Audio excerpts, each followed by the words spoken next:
this feeling that something was terribly wrong with the world that we live in, but you couldn't figure out just what it was?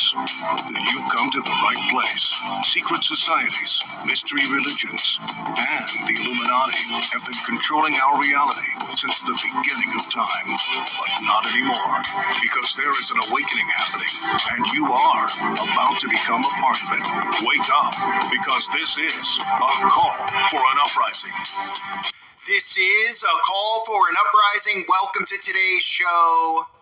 I need to talk about the Stargate project because they're starting to let more and more information out about what they're doing, but they also want to dupe the public into thinking it's one thing versus what it really is. And of course, this is a tactic that they always have to use. People are afraid, people don't understand. So they give you a little bit of an understanding without specifically telling you what they're doing. But I will show you specifically what they are doing. So the Stargate project is getting more and more traction. People are trying to figure out what exactly it is. So you could, of course, rely on conservative-controlled news like Fox News to bring the goons out like Larry Ellison and Sam Altman to talk about what the Stargate project is, knowing that the majority of people out there don't understand AI, but they're being told that AI is already a big part of their lives because now they're linking in Google searches and other things that people rely on the internet and saying, well, AI is really doing that.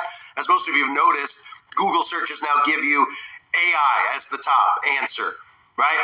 You get an AI overview instead of the top page that usually comes up when you do a Google search. So now people are being conditioned into, oh, well, it's like the Google search. It's not really that big of a deal, but it is a big deal. And Larry Ellison here is talking about how the healthcare system is going to be affected. You might remember Larry Ellison on day one of Donald Trump taking over, talking about those personalized custom mRNA vaccines to cure cancer. And the majority of people went, whoa, they're talking about vaccine. Oh boy.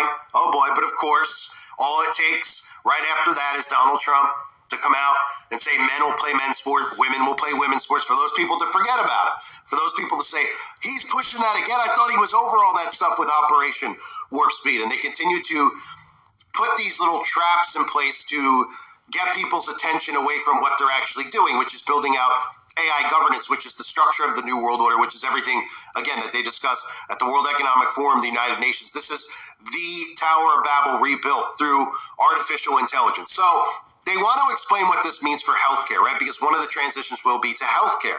And what he says is that, well, what's going to happen is, you go into the doctor's office, everyone's like, yeah. And, they go through their folders and they see the stuff that you were in there for last time and your health history and, they check your blood pressure. All AI is doing is just giving another eye on it, right? And so people go, oh, okay, that's interesting. So what does it mean? Well, he'll tell you that artificial intelligence is just listening in, right? Which should be, something that should ring bells in people's minds immediately to say, wait, AI is listening to a conversation I'm having with a doctor, right? But they're so used to this now with all the devices that they've allowed into their home that they don't really care if AI is listening or not. These narcissists just say things like, I'm not hiding anything anyway, so go ahead, spy on me, right? So they're going to ease people in to AI healthcare with stuff like this by saying what you're about to hear, where AI is listening and all it's going to do is give the doctor recommendations so that you can get the best care. And these people will eat it up hook, line, and sinker. But what he's really talking about is getting under the skin, which I'll get into after I show you these clips. So here he is trying to convince people it's not a bad thing. It's just an extra set of ears on the conversation. And then again, the doctor can go to AI and get a recap of everything that was discussed and maybe get good recommendations from AI. That's all it is, right? So the sheep will hear that, and what do they say? They go, oh, okay, well, it doesn't hurt to have a second opinion, right? Doesn't hurt to have an extra set of ears on it. I mean, maybe they'll work together and they'll figure out what's wrong with me, right? And then he goes on to talk again about curing cancer and how these customized gene editing vaccines can cure cancer. Nobody out there seems to understand. When they're talking about gene editing, they're editing your DNA, which is unique to you, right? Again, true crimes are the best way for me to explain it. These crimes that you constantly see solved by what? DNA. They could find the person. They could pinpoint the one individual, even if they weren't a suspect, based on his blood being at the crime scene, based on his DNA being there, because he has his own specific DNA. They want to alter that specific DNA. And this is everything to do with man and machine becoming one. Here's Fox News trying to comfort and get conservatives to accept what they're doing with Project Stargate and the AI healthcare system. Larry, you talked about what can come out of this as far as healthcare and other things. People are starting to get their head around AI, but not fully. Well, when you go to the hospital these days, if you're using a modern system, using a modern system, the doctor will get a little note written by AI describing what the purpose of the appointment, and that note will have your latest lab tests and your and before, so the doctor's prepared when they meet with the patient. The AI will actually listen to the conversation between the doctor and the patient and make recommendations and improve the likelihood that the patient's going to get a high quality of care. It's easier for the doctor. It's better outcomes for the patient. It's really a revolution in medicine, but it's a revolution in many other industries as well. Medicine just touches us all. Larry, why on this day one do you think you decided to do this? I assume you've been working on it for a long time. We have been working on it for a long time. The first data centers are actually under construction in Texas already, and we'll be turning them over to Sam to start training their next model. The data center we already built, it was the largest computer ever built. The data center we're building will surpass it and be the largest computer ever built, which enables this AI, which will allow personalized medicine. This is going to touch all of us. Yes, it takes a huge investment, but the result of the investment will be vaccines that prevent cancers, personalized medicine, where we never again run into a problem like COVID-19 before, because we get an early warning. We know when COVID starts, when there are a handful of patients, rather than having to wait until it's become an epidemic and very difficult to control. This is a very large investment that affects all of humanity. Can I ask the three of you just really quickly to get a sense of where you see the economy? There seems to be this optimism, or like the yoke is being released as far as regulation and business to flourish. Is that fair? Is that a fair assessment? How do you see it? I think so. This is the beginning of golden age. So again, the majority of people only heard what you heard in the first clip and aren't able to grasp anything that he's actually saying. When he's talking about AI listening to you, that this is going to change healthcare, that's just to ease you into accept it. But eventually what you'll find out is that in addition to these personalized vaccines, which will edit your DNA and change what you are and change who you are, as they've told us over and over again, he mentioned early warning signs, right? He said things like, well, because of what happened with COVID, early warning signs this time around with AI will be able to detect this and we'll be able to stop the spread. So you sit there and you think, so well, how would it be able to detect it? Well, they're talking about detecting it because they will be under your skin. If you didn't notice when they were pushing COVID, they were pushing under the skin surveillance, taking your temperature everywhere you went, making you contact trace. Remember that?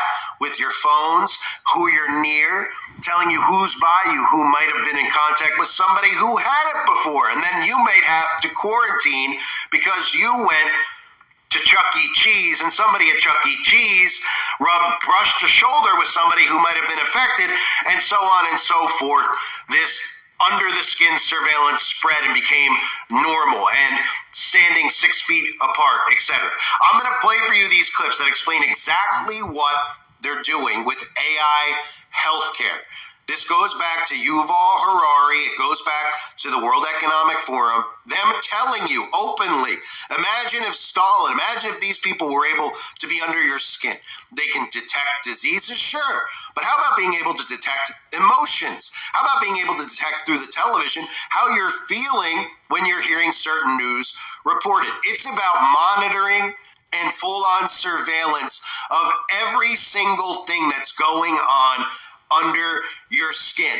How do you think that this stuff is going to happen without artificial intelligence? They'll ease you in by saying that AI could save lives. A doctor misdiagnosed someone, but thankfully AI was in the room, and the AI recorded the whole conversation and gave its own analysis, which was different than the human doctor. And guess what? The AI detected something that the human doctor didn't. And because of the AI, this person had their life saved. They would have died in a few weeks because they were misdiagnosed. But AI doesn't miss diagnoses, right? And people say, that's great, that's wonderful. They'll keep hearing propaganda like that, and eventually they'll start bringing up what Larry just brought up and talking about, hey, we could prevent having lockdowns and quarantines and all this other stuff if AI has access underneath your skin. Because you'll be able to do all these things that you could do with the Fitbit, just more. You'll be able to track not just your heart rate and your steps, we'll be able to track your white blood cell count, your red blood cell count, any pathogens that might be in your body, any cancer that could be in there. This will be able to detect it for you, be having your own personal doctor inside of your body. And that's ultimately what they're getting at when they talk about AI healthcare, is that AI is inside of you, changing your genetic code and what it means to be a human. This is called under the skin surveillance, and they're not hiding it. COVID is critical because this is what convinces people to accept, to legitimize total biometric surveillance. If we want to stop this epidemic, we need not just to monitor people, we need to monitor what's happening under their skin, their body temperature. Like we walked in here, we had to go through a body temperature test. I think maybe in a couple of decades when people look back, the thing they will remember from the COVID crisis is this is the moment when everything went digital. And this was the moment when everything became monitored. That we agreed to be surveyed all the time, not just in authoritarian regimes, but even in democracies. And maybe most importantly at all, this was the moment when surveillance started going under the skin. The biometric sensor. It's the thing, it's the gadget, it's the technology that converts.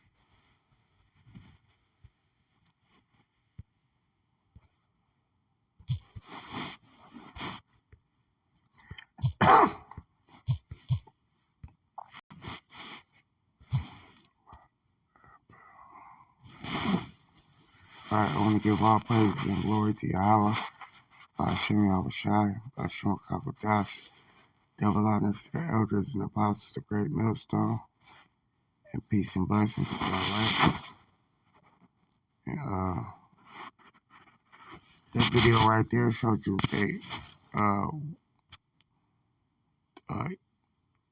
Esau's true intentions is to get under the skin.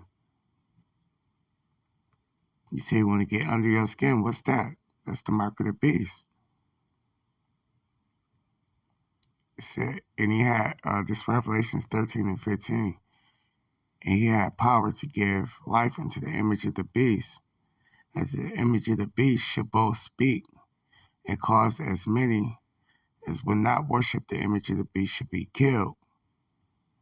And he causes all, both small and great, rich and poor, free and bond, to receive a mark in their right hands or in their foreheads, that no man might buy or sell save he have the mark. So they trying to get, they telling you, they trying to get under your skin with what? With the chip.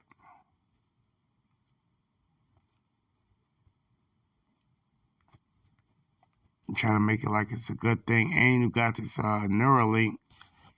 I just seen an article saying the first woman received the first woman ever receive the Neuralink. It's a miracle. She wrote her name for the first time in 20 years and all this. So they pushing it hard. They're gonna go through the medical first. And They're doing it with financial too. With all the banks going digital, they just ain't pushing it with the they ain't using the money yet. But it's gonna come a time where they will, and that time is coming soon.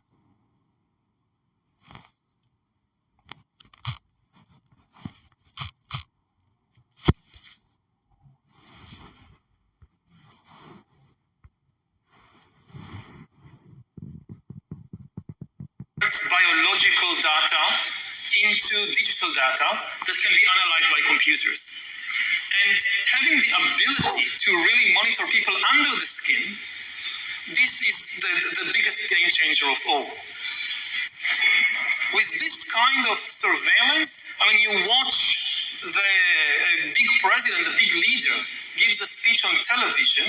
The television could be monitoring you and knowing whether you're angry or not, just by analyzing the cues, the biological cues coming from your body.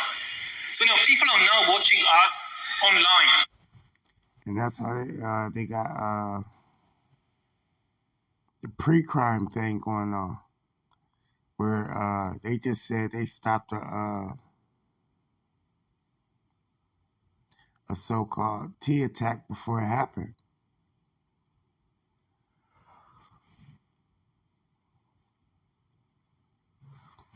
They said they stopped the T attack before it happened in Michigan, because they using pre-crime. And now if they got the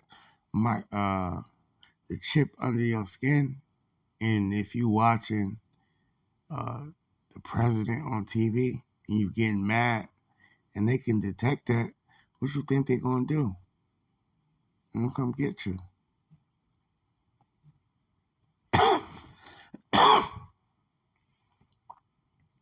Hey, yeah. All over the world, this conversation. Now, maybe even right now, the people who are watching us are being watched and analyzed. And the thing is, it's not just you're now watching this. The thing is, we know that you're watching this, and we also know how you feel. Are you angry about what you hear? Are you frightened? And they're gonna know how you feel when you get this demo TV. They're gonna know how you feel. They're gonna know your emotions. Are you bored? This is the kind of power that Stalin didn't have. When Stalin gave a speech, everybody, of course, clapped their hands and smiled. Now, how do you know what they really think about Stalin? It's very difficult. You can't have a KGB agent following everybody all the time. Even if you do it, he's just watching your outside behavior. He doesn't really know what's happening in your mind.